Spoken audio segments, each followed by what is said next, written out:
बच्चों आज हम पढ़ेंगे विकारी शब्द। विकारी शब्द 4 प्रकार के होते हैं: संज्ञा, सर्वनाम, क्रिया और विशेषण। आज हम विकारी शब्द का पहला हिस्सा लेंगे, यानी संज्ञा। संज्ञा किसे कहते हैं? किसी व्यक्ति, वस्तु, स्थान, प्राणी आदि के नाम को संज्ञा कहते हैं। यदि छोटी सी परिभाषा बताऊं तो नाम ही संज्ञा है। किसी भी चीज का नाम संज्ञा है, भले ही वो वस्तु हमें दिखाई दे ना दिखाई दे, कुछ भी हो जिसका नाम है कोई, चाहे वो हवा है, पानी है, दूध है, भगवान है, भूत है, कुछ भी है, वो संज्ञा है जिसका कोई भी नाम है। संज्ञा के भेद कितने हैं? तो संज्ञा के 3 भेद हैं। कौन कौन से? व्यक्तिवाचक संज्ञा, जातिवाचक संज्ञा और भाववाचक संज्ञा। पहला, व्यक्तिवाचक संज्ञा। व्यक्तिवाचक संज्ञा कहते किसे हैं? वे संज्ञा शब्द जो किसी एक ही व्यक्ति, वस्तु, स्थान, प्राणी आदि के नाम का बोध कराए, उन्हें हम व्यक्तिवाचक संज्ञा कहते हैं। जैसे राम, राम एक नाम है, ऐसे ही दिल्ली, ऐसे ही हरीश, ऐसे ही भारत। किसी भी एक व्यक्ति, वस्तु, स्थान, प्राणी आदि के नाम का बोध कराने वाले शब्दों को व्यक्तिवाचक संज्ञा कहते हैं। दूसरा है जातिवाचक संज्ञा। जातिवाचक वे संज्ञा शब्द जो किसी जाति विशेष के नाम का बोध कराए, उन्हें हम जातिवाचक संज्ञा कहते हैं। जैसे नगर, जैसे आदमी। अब जातिवाचक संज्ञा के भेद भी हैं। कौन कौन से भेद हैं आइए देखते हैं।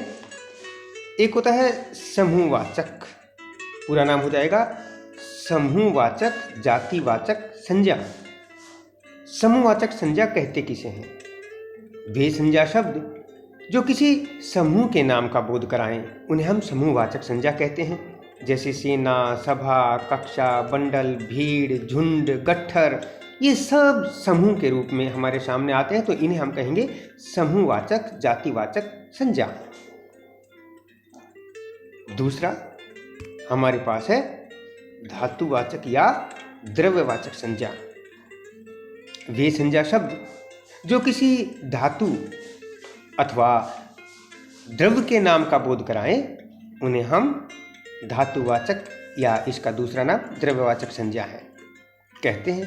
धातुवाचक या द्रव्यवाचक संज्ञा कहते हैं। धातुवाचक में जैसे सोना है, चांदी है, लोहा है, पीतल है, तांबा है। ऐसे ही द्रव्यवाचक संज्ञा जैसे पानी है, दूध है, चाय है। इस प्रकार जातिवाचक संज्ञा के 2 भेद हुए, समूहवाचक और द्रव्यवाचक। अब हम तीसरी संज्ञा की बात करते हैं, जो है भाववाचक संज्ञा। वे संज्ञा शब्द जो किसी के भाव, गुण, दोष, अवस्था आदि का बोध कराएं, उन्हें हम भाववाचक संज्ञा कहते हैं। जैसे सुंदरता, जैसे मिठास। यहाँ पर बच्चों मैं एक बात बतानी चाहूँगा, भाववाचक संज्ञा और विशेषण में बहुत कम अंतर होता है।